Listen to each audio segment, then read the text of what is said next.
E aí pessoal, tudo bem com vocês? Aqui a gente tá falando da vez é a Emily Gameplay. No nosso vídeo de hoje, eu acho que vocês vão gostar.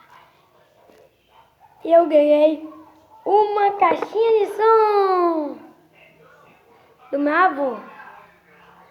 Pra vocês não falarem que é fake, eu vou abrir, né? Porque tem uns povos que falam que ganhou e não abre. Ele quer o pendrive do meu avô e ele não me deu.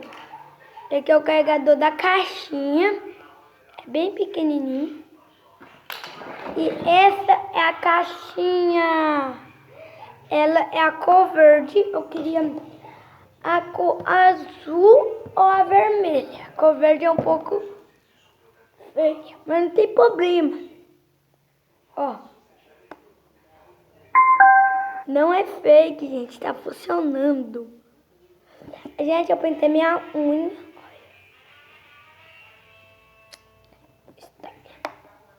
Esse é o nosso vídeo de hoje, mostrando minha caixinha que eu ganhei.